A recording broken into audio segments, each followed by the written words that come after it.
Welcome back once again. Today we are going to study about president. तो चलिए जानते हैं प्रेसिडेंट के बारे में। Article 52 says that there shall be a president of India. President के ऑफिस का जिक्र आर्टिकल 52 में हुआ है। And the office of president is the highest office of this land. In order of precedence president is number 1। अब president कौन है? President is the head of state. He is the head of India. He is first citizen of this country and he is a part of union executive along with vice president, prime minister, council of minister and attorney general. What is the term of president office? Article 56 says that the president shall hold office for a term of 5 years from the date on which he enter upon his office। जब से president साहब अपने office में जाते हैं पहली बार, तब से 5 साल तक उनका ऑफिस का टर्म होता है। तो जो अभी सिटिंग प्रेसिडेंट हैं, अगर जब जब इनका टर्म ऑफ ऑफिस ख़त्म होगा, तब तक अगर कोई नया प्रेसिडेंट का इलेक्शन नहीं हुआ है, जो सिटिंग प्रेसिडेंट हैं, इनके ऑफिस के टर्म को एक्सटेंड भी किया जा सकता है। लेकिन जनरली ऐसा होता नहीं है। टर्म ख़त्म होने से पहले ही न्यू प्रेसिडेंट का इलेक्शन हो जाता है। और उसमें ये भी है कि a person can be re elected and there can be no cap on his re election. That means a person can be re elected as president for n number of times. There is no upper limit. How is president elected? Election of president. तो जो भारत का संविधान है उसमें article 54 है, वो बोलता है इलेक्शन ऑफ प्रेसिडेंट के बारे में। तो प्रेसिडेंट का जो इलेक्शन होता है वो डायरेक्ट नहीं होता है, वो होता है इनडायरेक्ट। इनडायरेक्ट होने का रीज़न भी है।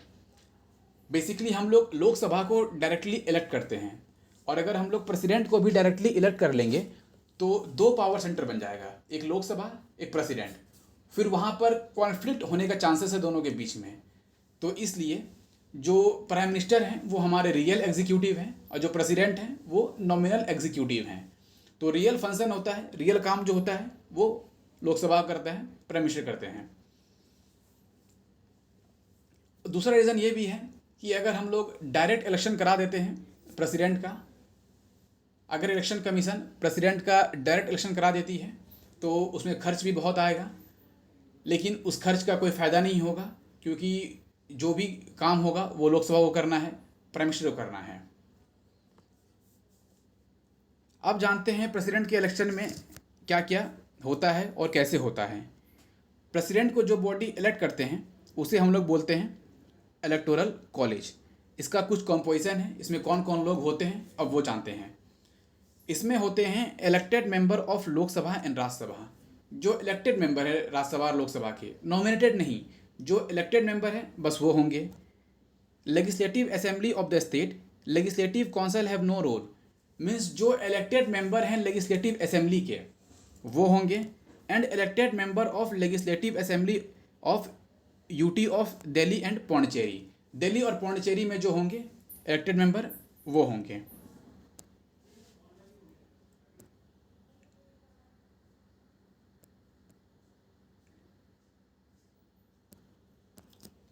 Who does not take part in the president election.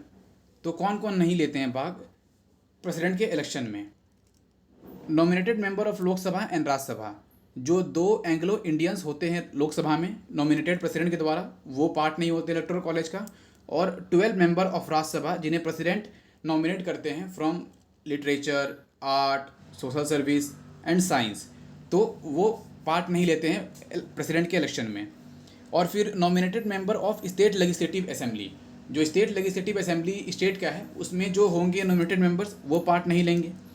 फिर तीसरा क्या है, मेंबर ऑफ लेजिस्लेटिव काउंसिल। जैसे कि बहुत सारे स्टेट में, जैसे कि 6 स्टेट में आपका है लेजिस्लेटिव काउंसिल। अगर एग्जांपल लूँ तो बिहार और यूपी में लेजिस्लेटिव काउंसिल है। तो legislative council means upper house of the state, and upper house of the state has no role in election of president. And the fourth is nominated member of UT of Delhi and Pondicherry. जो दिल्ली और पौंडीचेरी के nominated member होंगे वो part नहीं लेते हैं। तो कहने का मतलब ये हुआ, लोकसभा और राज्यसभा के इलेक्टेड मेंबर पार्ट लेंगे, स्टेट लेजिस्लेटिव असेंबली के इलेक्टेड मेंबर ही पार्ट लेंगे, और यूटी में दिल्ली और पौंडीचेरी के यूटी से ही जो इलेक्टेड मेंबर होंगे लेजिस्लेटिव असेंबली के, वो पार्ट लेंगे प्रेसिडेंट के इलेक्शन में। अब ये इलेक्शन होता कैसी है, इसका फॉर्मूला क्या है, अब वो जानते हैं। तो value of vote of an MLA, सबसे पहले एग्जांपल लेते हैं यहाँ पर यूपी का। यूपी में टोटल पॉपुलेशन लगभग 20 करोड़ है और वहाँ पर जो असेंबली में सीट है वो 403 है शायद इलेक्टेड।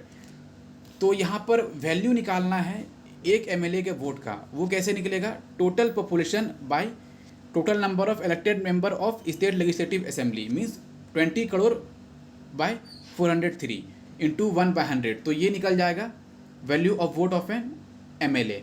और यहाँ पर गौर करने वाली बात ये है, मैंने आपको यूपी का बताया, अगर मैं यहाँ पर बिहार का एग्जांपल लूँ तो यहाँ पर क्या होगा, बिहार का पॉपुलेशन ऑब्वियस यूपी से कम है और जो सीट्स हैं वो भी थोड़े कम हैं, तो जो overall value of vote of an MLA Bihar का होगा वो यूपी से कम होगा। तो स्टेट वाइज जो एमएलए के वोट का वैल्यू है वो वैरी करता है। अब आते हैं value of vote of an MP. तो जो पार्लियामेंट के एमपी हैं, लोकसभा और राज्यसभा के, उनके एक वोट का वैल्यू कैसे निकालेंगे, total value of vote of all MLA of all the state. जो भी आपका वैल्यू ऑफ वोट होगा एमएलए का सभी राज्यों से, वो ऊपर में रखेंगे उसे, और नीचे total number of elected MP including Lok Sabha and Rajya Sabha. फिर जो वो वैल्यू निकलेगा वो होगा value of vote of an MP of parliament. अब जब value of vote of an MLA हो गया, एमपी हो गया, तो अब एक थ्रेशोल्ड होना चाहिए, इलेक्टोरल कोटा। अगर इस कोटे के ऊपर कोई भी जाता है तो वो ऑब्वियस है प्रेसिडेंट, उसका इलेक्शन हो जाएगा प्रेसिडेंट के पोस्ट पे। तो ये कोटा कैसे निकाला जाता है, ये कोटा निकाला जाता है total number of valid vote polled, कितना टोटल वैलिड वोट पड़ा बाय 2+1 एंड होल में +1। तो जो भी ये हो निकलेगा वो निकल जाएगा इलेक्टोरल कोटा, और इस कोटे के ऊपर जिस भी कैंडिडेट का वोट जाएगा वो प्रेसिडेंट के पोस्ट पे चले जाएंगे। तो ये पूरा फॉर्मूला है प्रेसिडेंट के इलेक्शन का। तो मैंने आपको यहाँ पे बताया कि स्टेट वाइज जो आपका value of vote of MP है वो वैरी करता है, लेकिन पार्लियामेंट में, लोकसभा में और राज्यसभा में जो value of vote of an MP है वो वैरी नहीं करता है। और यहाँ पर जो value of vote of MLA है स्टेट वाइज ये वैरी करता है। जिस भी स्टेट का पॉपुलेशन अधिक होगा और हल्का सीट उसमें कम, जिस भी स्टेट का पॉपुलेशन अधिक होगा उस स्टेट का value of vote of MLA अधिक होगा, और जिस भी स्टेट का पॉपुलेशन कम होगा उसका value of vote of MLA कम होगा। लेकिन पार्लियामेंट में क्या है, लोकसभा का जो एमपी है और राज्यसभा का एमपी है उसका जो वोट का वैल्यू है वो लगभग एक होता है। अब है what are the qualification of president. The qualification of president has been given under article 58 of Indian constitution. तो क्या क्या क्वालिफिकेशन है चलिए देखते हैं। He should be an Indian citizen, minimum age 35 year. He should qualify the condition to be elected as member of Lok Sabha. Lok Sabha is important here. He should be eligible to be elected as a member of Lok Sabha. He should not hold any office of profit under central government, state government or any public authority. That means you should not hold any office of profit like CAG, chairman of UPSC, election commissioner. You cannot hold this kind of office. But if you are an MP, if you are an MLA, if you are governor, if you are vice president, these are certain posts which doesn't fall under office of profit। और अगर आप इस post पे हैं तो आप president के election में पार्ट ले सकते हैं, आप वहाँ प्रेसिडेंट के पोस्ट के लिए अपना नॉमिनेशन करा सकते हैं। अब है what are the condition of the president office. मतलब अगर प्रेसिडेंट का एक बार प्रेसिडेंट साहब अगर एक बार अपने ऑफिस में चले जाते हैं तो उन्हें क्या क्या वहाँ पर मिलता है, क्या क्या कंडीशंस हैं। President cannot be Parliament cannot diminish the emoluments and allowance during his term of office। उनका जो सैलरी है, उन्हें जो सुविधा दिया गया है, उन्हें कम नहीं किया सकता है पार्लियामेंट से, पार्लियामेंट द्वारा, क्योंकि प्रेसिडेंट साहब का जो सैलरी वगैरह होता है वो आपका आता है कंसोलिडेटेड फंड ऑफ इंडिया से, जो कि चार्ज एक्सपेंडिचर है, पार्लियामेंट उस पर वोट नहीं कर सकती है, तो आप उसे कम भी नहीं कर सकते हैं। He is given immunity from criminal proceeding. President के ऊपर क्रिमिनल प्रोसीडिंग का चार्ज नहीं लग सकता है, उनके पर्सनल कैपेसिटी में सिविल चार्जेस फ्रेम किए जा सकते हैं, वो भी 2 मंथ प्रायर नोटिस देके। Now what is the procedure for impeachment of president. तो आर्टिकल 61 जो इंडियन कॉन्स्टिट्यूशन का है उसमें दिया गया है प्रोसीजर प्रेसिडेंट को इम्पीच करने का। तो इम्पीचमेंट मतलब क्या होता है? प्रेसिडेंट को उनके चेयर से रिमूव करना। तो इसका ग्राउंड क्या है? What is the reason for the impeachment of president? तो एक ही ग्राउंड दिया गया है कॉन्स्टिट्यूशन में, that is violation of constitution. आप यहाँ पर देख सकते हैं violation of constitution.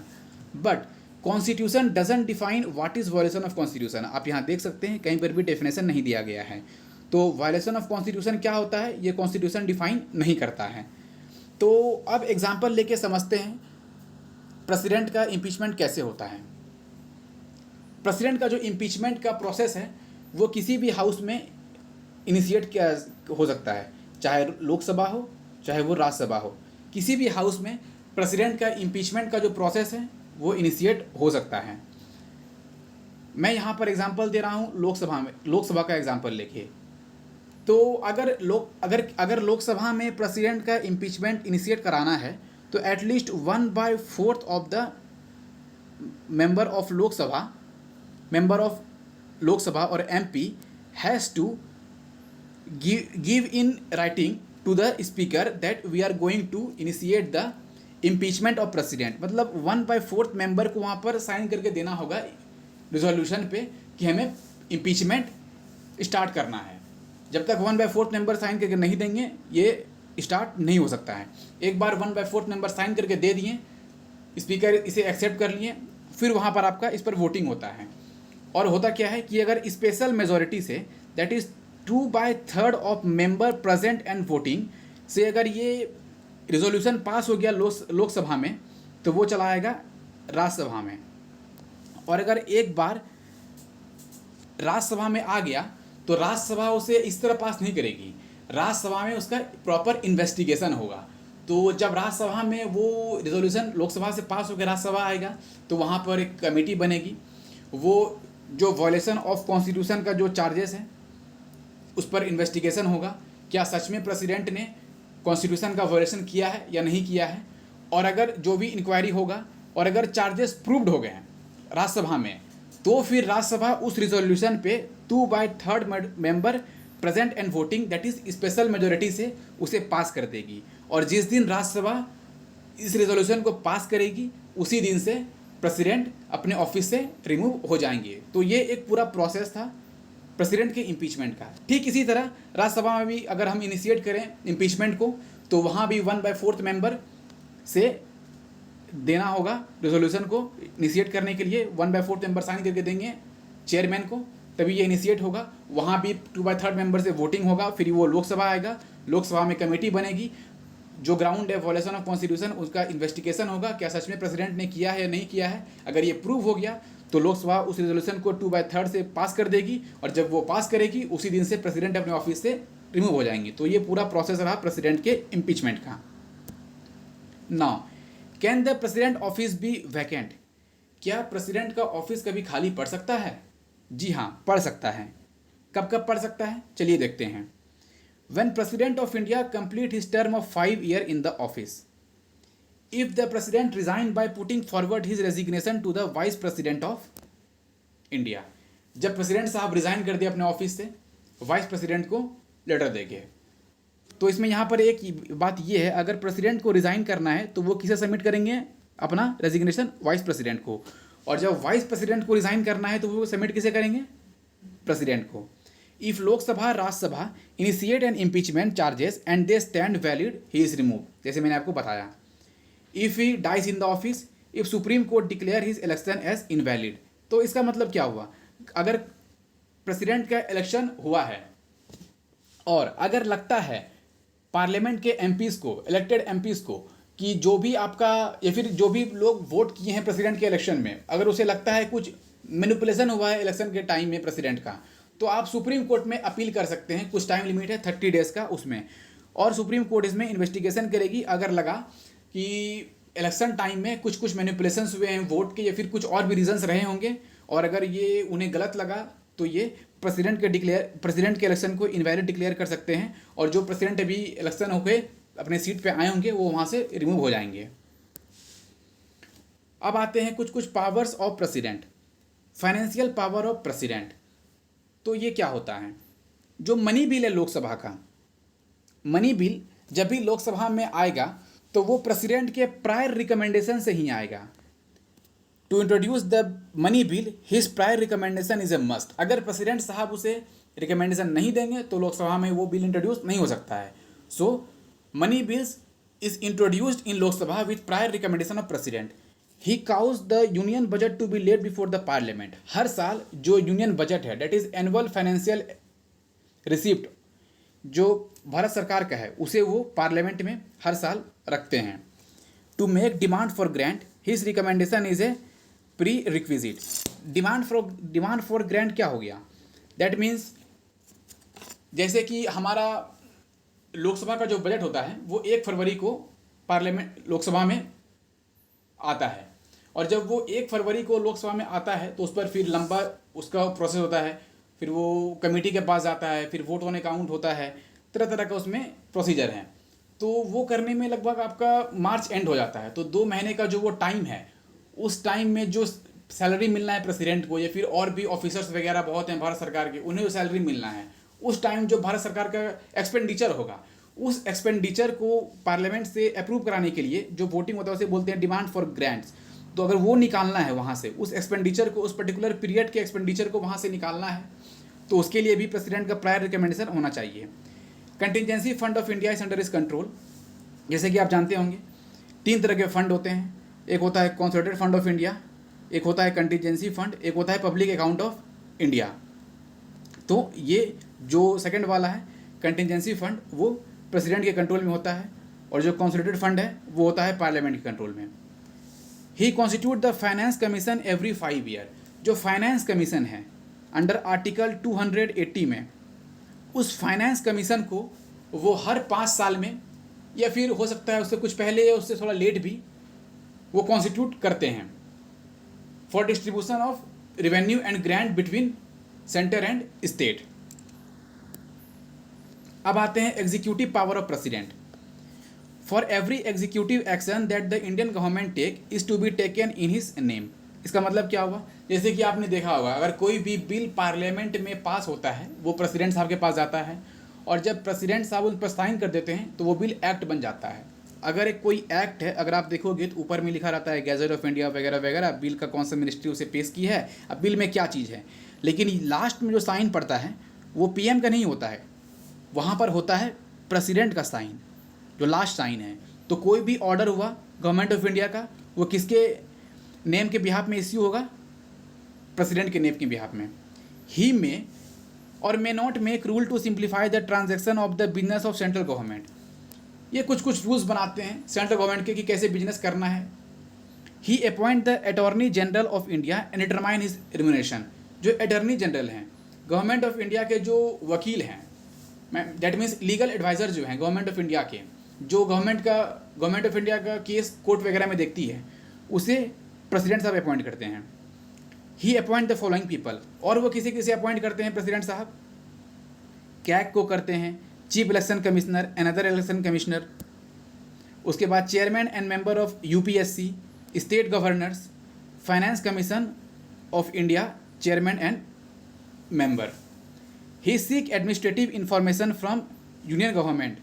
He require PM to submit for consideration of Council of Minister any matter on which a decision has been taken by Minister but which has not been decided by the Council of Minister।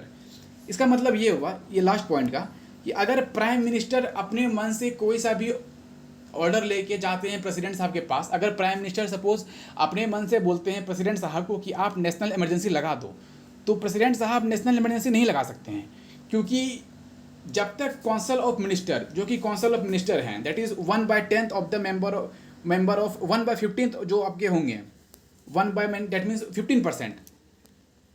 15% जो आपके member हैं वो आपके minister बन सकते हैं। 15% जो हैं पार्लियामेंट के जो एमपी हैं वो मिनिस्टर बन सकते हैं, और उन मिनिस्टर में से कुछ होते हैं जिसे प्राइम मिनिस्टर अपने पास कुछ पोर्टफोलियो दे के रखते हैं, मिनिस्ट्रीज वगैरह दे के रखते हैं, जैसे कि डिफेंस हो गया, एक्सटर्नल अफेयर्स हो गया, एजुकेशन हो गया। तो ये सभी का जो होता है मिनिस्टर का ग्रुप, उसे बोलते हैं एक काउंसिल ऑफ मिनिस्टर।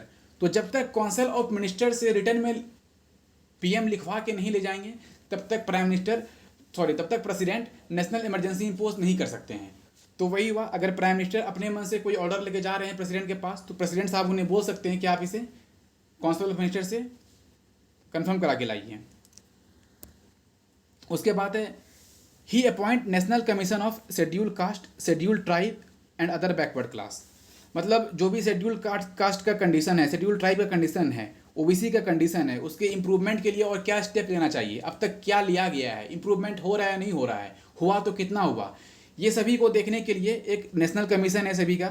तो national commission for schedule caste, फिर national commission of schedule tribe, national commission of backward class, तो इन सभी का वो अपॉइंटमेंट करते हैं। और ये सभी कमीशन प्रेसिडेंट साहब को रिपोर्ट जमा करते हैं एनुअली जाके, और वो इस रिपोर्ट को पार्लियामेंट में दोनों हाउस के सामने रखते हैं। He appoint inter state council under article 263।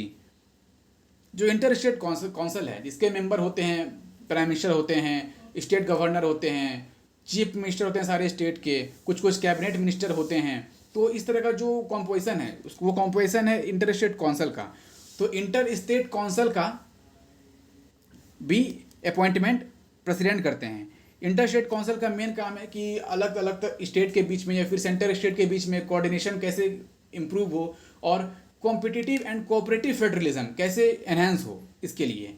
He appoint administrator of UT. जो आपके यूटी के एडमिनिस्ट्रेटर हैं, जैसे कि यूटी दिल्ली एक यूटी है, इसके जो होंगे आपका एलजी लेफ्टिनेंट गवर्नर, उसको अपॉइंट करते हैं प्रेसिडेंट साहब। He can declare any area as schedule area and has power with respect to administration of schedule area and tribal area. वो चाहे किसी भी एरिया को डिक्लेयर कर सकते हैं शेड्यूल एरिया, और उसका वो खुद एडमिनिस्ट्रेशन कर सकते हैं। अब आते हैं legislative power of president. He summon or prorogue parliament and dissolve the Lok Sabha. Dissolve मतलब क्या हुआ, जब लोकसभा का 5 साल खत्म हो गया या फिर लोकसभा में मेजोरिटी किसी पार्टी का नहीं हो सका, तो जो प्रेसिडेंट लोकसभा को खत्म कर देते हैं, डिसॉल्व कर देते हैं। इसके बाद न्यू इलेक्शन होता है। सम्मान और प्रोरोग क्या हुआ, सम्मान मतलब जब नया इलेक्शन होता है तब उस समय जो प्रेसिडेंट साहब दोनों हाउस को बुलाते हैं, जो सम्मान करते हैं हाउस को, ज्वाइंट सीटिंग होता है, फिर लोकसभा को सम्मान करते हैं, बुलाते हैं, वो होता है सम्मान। या फिर हर साल प्रेसिडेंट साहब लोकसभा को बुलाते हैं, सम्मान करते हैं। और फिर प्रोरोग मतलब जब आपका पूरा वो खत्म हो गया सेशन पार्लियामेंट का, तो उसे वो प्रोरोग कर देते हैं। ही सम्मन a joint sitting of Lok Sabha and Rajya Sabha in case of deadlock. अगर कोई सा भी ऑर्डिनरी बिल है या फिर कोई भी बिल है, अगर लोकसभा उसे पास कर देती है और राज्यसभा उसे रिजेक्ट कर देती है, तो दोनों के बीच में क्या हो गया, एक डेडलॉक वाला कंडीशन बन गया। मैंने पास कर दिया, आपने पास नहीं करा, तो ये एक डेडलॉक हो गया। अब इसे ख़त्म कैसे करना है, तो इसके लिए प्रेसिडेंट साहब एक जॉइंट सीटिंग बुलाएंगे लोकसभा और राज्यसभा का, और उस जॉइंट सीटिंग को कौन चेयर करते हैं, that is speaker of Lok Sabha. तो ये जो आपका जॉइंट सीटिंग वाला कॉन्सेप्ट है, ये constitutional amendment bill, money bill वगैरह में ये इम्प्लॉय नहीं होता है। अगर मनी बिल है तो मतलब लोकसभा का तो सोल अथॉरिटी ऐसे पास करने का, अगर कॉन्स्टिट्यूशनल अमेंडमेंट बिल है तो लोकसभा और राज्यसभा दोनों हाउस को सेपरेटली पास करना होगा। इसमें कोई प्रोविज़न नहीं है जॉइंट सीटिंग का। जो बेसिकली ऑर्डिनरी बिल्स वगैरह होते हैं, अगर उनमें कुछ अनबन हो जाए लोकसभा राज्यसभा के बीच में, तो प्रेसिडेंट जॉइंट सीटिंग को रिकमेंड कर सकते हैं। फिर जो जॉइंट सीटिंग में वोटिंग होगा वो आपका होगा सिंपल मेजॉरिटी, सिंपल मेजॉरिटी से ही वो होगा, वोटिंग होगा और वो पास हो जाएगा।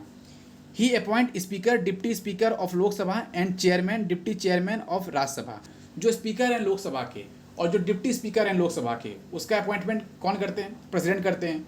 Chairman of Rajya Sabha and deputy chairman of Rajya Sabha का भी अपॉइंटमेंट प्रेसिडेंट करते हैं। The seat fall vacant, he nominate 12 member of Rajya Sabha.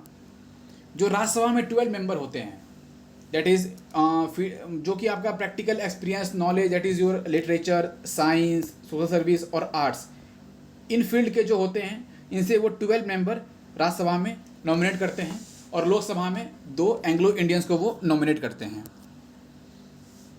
He can nominate 2 member in the Lok Sabha from the Anglo Indian community. Anglo Indian कौन हुआ, एंग्लो इंडियन वो हुआ जिनका father एक यूरोपियन साइड के हों। मतलब ये ब्रिटिशर्स के टाइम पे चला आ रहा था। कुछ ब्रिटिशर्स वगैरह जो इंडिया आए थे, उन्होंने इंडियन वुमेन से शादी कर लिया गर्ल्स, तो जो उनके चाइल्ड होंगे वो एक तरह के एंग्लो इंडियंस होंगे, और जो इंडिया में वो भी रह गए हैं, तो उनके जो फादर साइड के होंगे वो यूरोपियन ओरिजिन के होंगे, तो उन्हें बोलते हैं Anglo Indian. He consult election commission of India on question of disqualification of MP.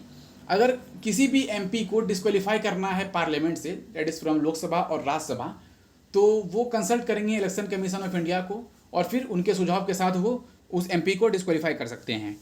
He recommend और permit the introduction of certain type of bill. He promulgate ordinance, that is money bill. Money bill can be introduced only upon the recommendation of president. और फिर जो आपका state reorganisation bill है, जैसे कि अगर कल दिन बिहार और यूपी को एक करना हो गया, या फिर यूपी को 2 भाग में बांटना हो गया, तो इस तरह के जो बिल्स हैं वो प्रायर रिकमेंडेशन होंगे प्रेसिडेंट के, तभी वो पार्लियामेंट में इंट्रोड्यूस हो सकते हैं। ही promulgate ordinance under article 123।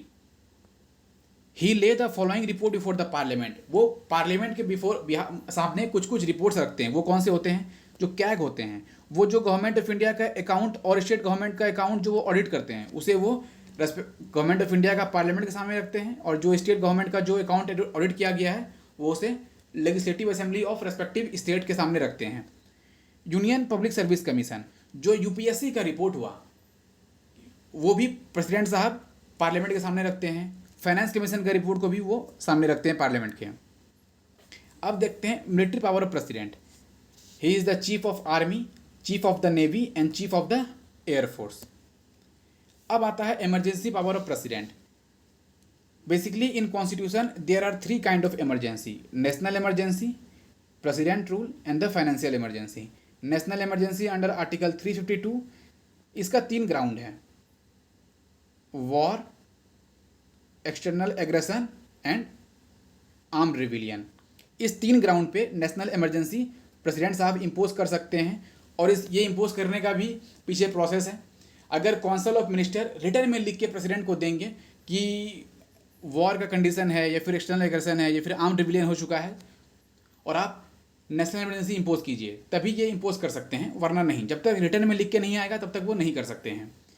President rule, इसका क्या ग्राउंड है? That is failure of constitutional machinery in the state. अगर किसी भी स्टेट में लॉ एंड ऑर्डर खराब हो गया है, या फिर संविधान के अकॉर्डिंग वहाँ का स्टेट गवर्नमेंट नहीं चल रहा है, तो वहाँ पर प्रेसिडेंट रूल लगा के पहले लोग वहाँ के जो आपका असेंबली है, लेजिस्लेटिव असेंबली, उसे आप सस्पेंड कर सकते हैं, फिर आप डिसॉल्व कर सकते हैं। Financial emergency, that is threat to credit stability of India.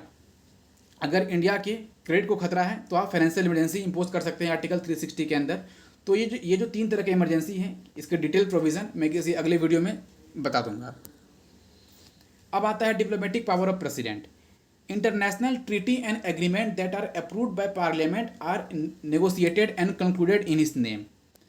अगर मान लीजिए प्राइम मिनिस्टर साहब कोई सा भी और देश जाते हैं, अगर मान लीजिए पीएम ऑफ इंडिया इंग्लैंड गए हुए हैं, वहाँ पर जो ये ट्रीटी साइन करेंगे इंग्लैंड के साथ, जो ये ट्रेड एग्रीमेंट साइन करेंगे, या फिर किसी और तरह का इंग्लैंड के साथ एग्रीमेंट साइन करेंगे, तो ये जो भी एग्रीमेंट होगा वो किसके नाम पे साइन होगा? वो प्रेसिडेंट ऑफ इंडिया के नाम पे साइन होगा। He is representative of India in international forum and affairs. अब आते हैं जुडिशियल पावर ऑफ प्रेसिडेंट। तो प्रेसिडेंट का जुडिशियल पावर क्या क्या है?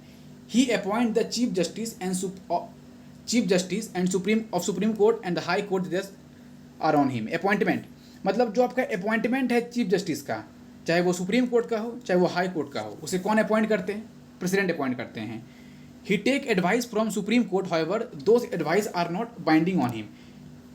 Article 143 that is advisory jurisdiction of supreme court, इसके तहत प्रेसिडेंट साहब किसी भी मैटर को सुप्रीम कोर्ट के सीजीआई को रिफ़र कर सकते हैं और उनसे किसी भी मैटर पे लीगल ओपिनियन पूछ सकते हैं। जैसे कि अगर एग्जांपल दें तो जब doctor APJ Abdul Kalam India के प्रेसिडेंट थे तो उस समय पार्लियामेंट से बिल पास हुआ था ऑफिस ऑफ प्रॉफिट के बारे में। जैसे अब मैंने आपको बताया ना, ऑफिस ऑफ प्रॉफिट में यूपीएससी का हो गया, कैग का हो गया, इलेक्शन कमीशन का हो गया, ये सब सारा ऑफिस ऑफ प्रॉफिट आता है। लेकिन एमपी हो गया, एमएलए हो गया, गवर्नर हो गया, अगर कोई प्रेसिडेंट के लिए इलेक्शन में खड़ा हो रहा है तो ये सब प्रॉफिट ऑफिस में नहीं आता है। That is MP, MLA, governor, vice president, ये सब ऑफिस ऑफ प्रॉफिट में नहीं आता है।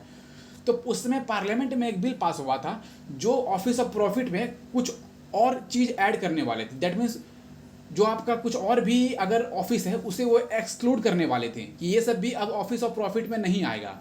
तो ये जब बिल पास हुआ पार्लियामेंट से और एपीजे अब्दुल कलाम के पास गया सिग्नेचर के लिए, तो अब्दुल कलाम इस बिल को रेफ़र किए सुप्रीम कोर्ट को under article 143, that is advisory जुडिक्शन of supreme court. तो फिर उन्हें वहाँ से जो ओपिनियन मिला उसके हिसाब से फिर अब्दुल कलाम ने वहाँ पर डिसीजन लिया। लेकिन संविधान क्या कहता है कि जो सुप्रीम कोर्ट के जो सीजेआई हैं वो जो भी ओपिनियन देंगे प्रेसिडेंट को वो बाइंडिंग नहीं होगा। प्रेसिडेंट चाहे तो उसे मान सकते हैं, चाहे तो नहीं भी मान सकते हैं। अब आते हैं pardoning power of president, that is given under article 72 of Indian constitution. तो जो आपका पार्डनिंग पावर है उसमें क्या होता है, पार्डन मतलब it remove both sentence and the conviction and completely absolves the convict from all sentence punishment and disqualification. मतलब पार्डनिंग मतलब ये हो गया पूरी तरह मुक्त कर देना, कोई भी सजा ना होना, आपको बाइज्जत बरी कर देना। फिर दूसरा है कम्यूटेशन। इसका मतलब क्या होता है, it denotes the substitution of one form of punishment for a lighter form. For example a death sentence may be commuted to rigorous imprisonment, मतलब चेंज कर देना।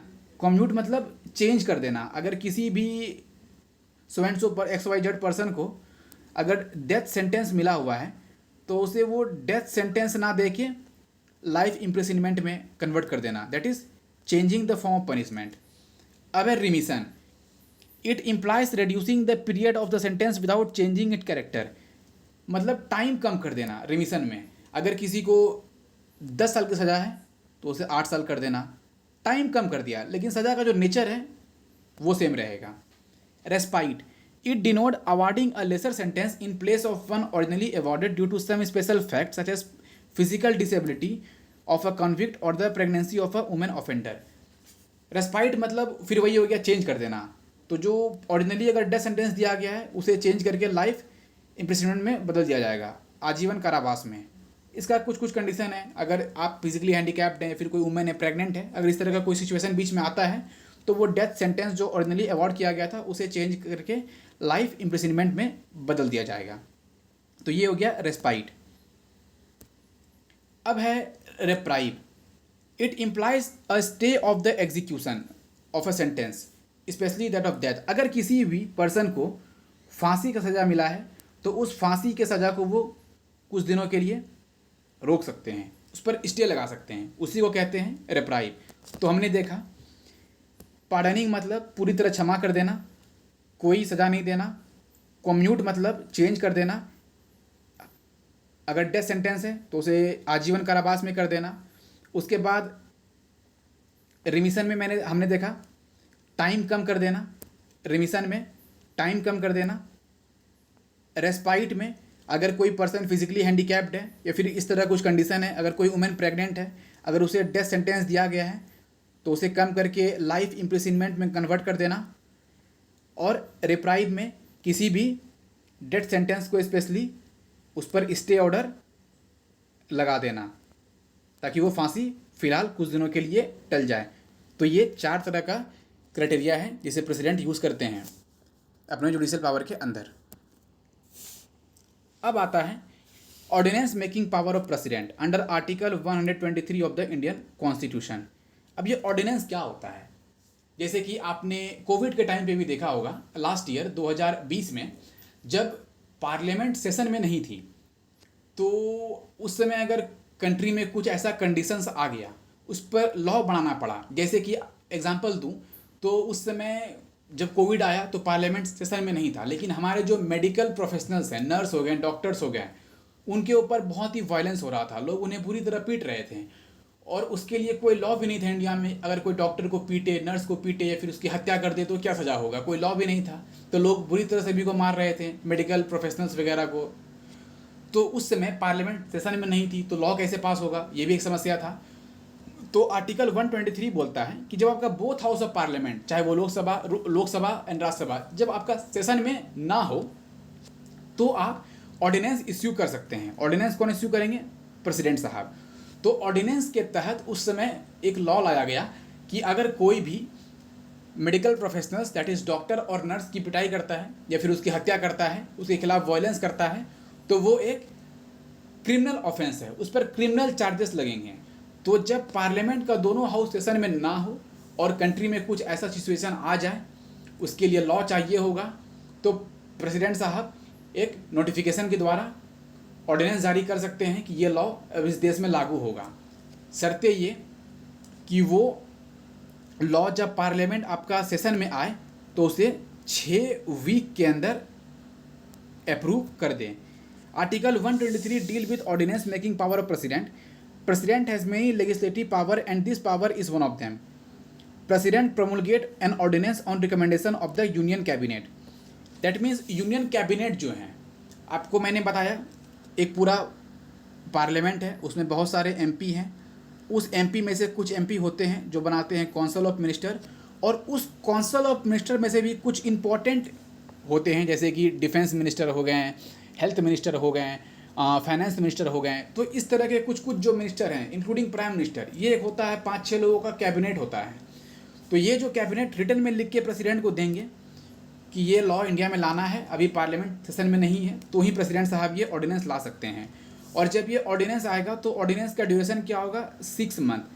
वो लॉ इंडिया में 6 मंथ तक इंडिया में लागू होगा। 6 मंथ के अंदर जब पार्लियामेंट सेशन में आएगी तो उसे 6 वीक के अंदर अप्रूव करना होगा। दैट मीन्स अगर आज ये ऑर्डिनेंस इश्यू किया जाता है तो ये 6 मंथ तक चलेगा, और 6 मंथ में जब पार्लियामेंट सेशन में आएगी तो पार्लियामेंट को 6 वीक के अंदर इसे अप्रूव करना होगा। तो हम ये मान के चल सकते हैं कि जो ऑर्डिनेंस का लाइफ होता है वो 6 मंथ एंड 6 वीक होता है। 6 मंथ जब पार्लियामेंट सेशन में नहीं है तब, और सेशन में आने के बाद 6 वीक के अंदर उसे अप्रूव करना पड़ता है। अगर नहीं किया जाएगा तो वो ऑर्डिनेंस वहीं पर लैप्स हो जाता है। तो बहुत बार ऐसा भी देखा गया कि जब ऑर्डिनेंस को एक हथियार की तरह इस्तेमाल किया गया, दैट मीन्स ये एक प्रोसीजर बन गया पार्लियामेंट को बाईपास करने का।